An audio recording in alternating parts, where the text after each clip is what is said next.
Jazz, you see that 125-point mark? That's a lot. The San Antonio Spurs, they've given up 125 points in their last 4 games. They've lost each of those. Here's Greg Popovich following this loss. Utah had a big advantage on the boards in the paint tonight. Talk about that, Coach. Well, you're correct. How did they get that big advantage on it? They jumped higher. They were more physical. You know, you're asking me things that are tough to answer. How do you keep the guys? It's like saying, why did you not shoot well? Because they didn't go in. With the injuries and the losing streak, how do you keep the guys' heads up and moving forward? It's our job. You just go play the next game. There's no time for sulking or anything like that. You know, Utah played better than we did. They executed better, and they made fewer mistakes over a 48-minute stretch, and they won the game. You know, the team that plays best wins. Is there anything going on with the second quarter, guys? Golden State had the last 3 minutes, Portland got 39. Tonight, Utah did 39 too. Not necessarily. Eddie was talking earlier about how going through this stretch is important to keep guys camaraderie and keep guys tight. How important do you think that is to make sure the group in there is still upbeat? I would think it's important. How important? As opposed to the opposite. That's true. That's silly. Come on. It's always important to be upbeat and to stick together.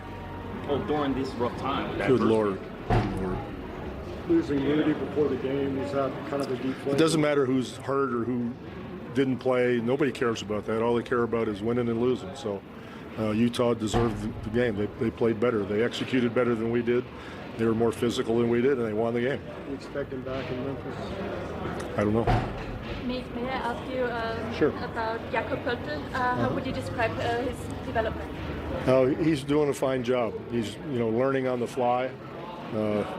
He needs experience, but we're trying to give him the minutes so that he can get more and more comfortable. But he's very willing, very intelligent, and he's going to end up being a good player. So, Pop, not in a good mood, and maybe that's because this rodeo road trip has not started very well for them. That's pop, pop, pop, pop. 4 times. That's 4 pops. Yeah, 4 losses in a row. They got one I know more what comes next, right? Fizz. That means more losses. Then they got 3 after the All-Star break. So the Spurs also sliding in the Western Conference standings. This game significant because the Utah Jazz now have a game up on San Antonio. But one thing that Utah did in this particular game that they aren't very great at this season, shooting the outside shot. They're 24th in the league percentage-wise from outside, but they hit 19 three-pointers against the Spurs.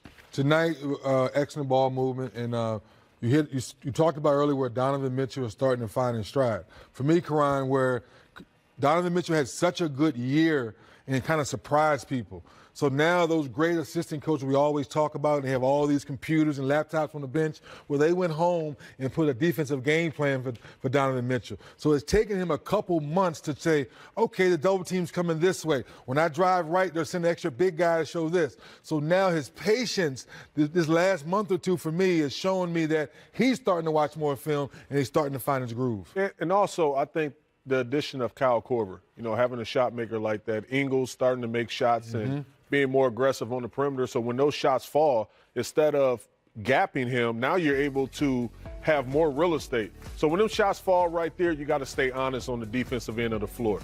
And then it creates more options and opportunities for Donovan Mitchell, where he's able to pass, facilitate. And then when he gets to going downhill and zigzagging with the basketball, he's able to be creative. He can go for shots for himself, or obviously he can go and facilitate for others. Certainly, the floor seems like it's opened up when the Utah Jazz are hitting outside shots. They seem like a team you can really trust in the postseason. But Rudy Gobert, playing with a vengeance, he seems like a guy that's like, oh, I wasn't selected for the All-Star team. Got a little bit of slack for crying in that emotional moment for him. But we're seeing him show some of those emotions on the court in an efficient way. Yeah, Rudy, don't feel bad. You just show that you're emotion, that you're a human being. We all have them. But offensively this year, to pick and roll to the basket, get more alley-oops. And every so often this year, they'll throw the ball down to him in the block, and he'll make a good move and get a basket. That evolution of him being on the offensive end, I think, is going to help as they try to go deeper into the playoffs? Well, I love the bounce back game of Rudy Gobert. Some people cry about situations, some people respond. He did a little bit of both.